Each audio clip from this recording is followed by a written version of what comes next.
Yes, the much anticipated SONA or State of the Nation address will be addressed by the President of the country, Mr. Cyril Ramaphosa, later on this evening. Well, there are just a number of issues that he needs to address and also put people at ease, because there are so many problems in the country. We are talking about the high crime rates, we're talking about the high unemployment rate, but the biggest elephant in the room is the load shedding. Well, we are here at a Greyville race course, which is very famous around July, Durban July, the mega event of horse racing in the African continent. With me is Mr. Stephen Marshall, who is also coming from a Gold Circle that is managing this area here, just here around the corner here in Durban. Sir, let us welcome you on the program and also hear about some of the major talking points that you are perhaps expecting from in this industry, especially by President Cyril Ramaphosa, some of the talking points that you are expecting. Thanks, Vusi. Yes, as you mentioned, home of the Hollywood Bets Durban July here at Hollywood Bets Greyville. We're very fortunate, I must say, that we now have moved out of COVID and we can look forward to a full event this year. But you know, as far as the extra costs go, you mentioned load shedding. That's something that we're having to deal with as part of our daily lives nowadays.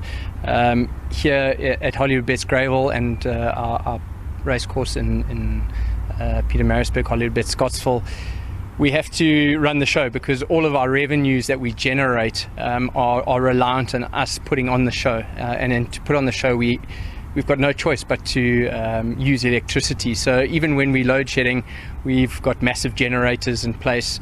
That obviously comes with added cost to do business now, because you have to fuel those generators.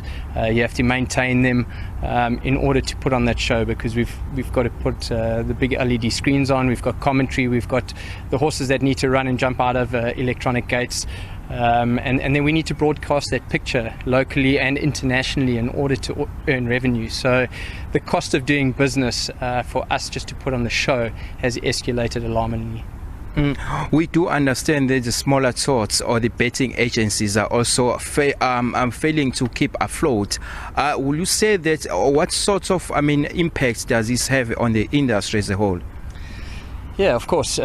Each of our tote agencies is an independent operator, so it's up to them to balance their own books. They earn commission from the tote betting that they generate from their outlets, but when you have to consider the cost of fueling generators to cover the cost of operating for those extra hours during load shedding, that can be brought on you at last minute, or else sometimes you can plan for it if the schedule stays the same.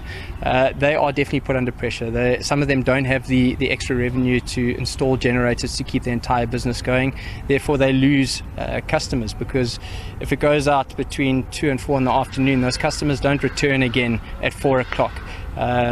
So there's definitely a massive loss of revenue there. We're very fortunate here at Hollywood Bets Greyville that we've installed solar panels. So above our Greyville Convention Centre, we've got clean energy production, and we're a power positive company, so we actually generate more power than we use.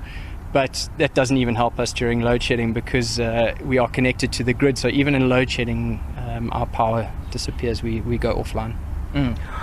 We know that the president will be delivering his SONA today or later on today. What sort of interventions will our government do, especially in addressing some of the problems that you are experiencing in this industry? We obviously a small industry compared to the whole national outlook, but for us, something as simple as being a power positive company and generating our own electricity, which we use, I think that there should be a motivation or an exemption for those companies that do go to the cost of putting solar power into their projects.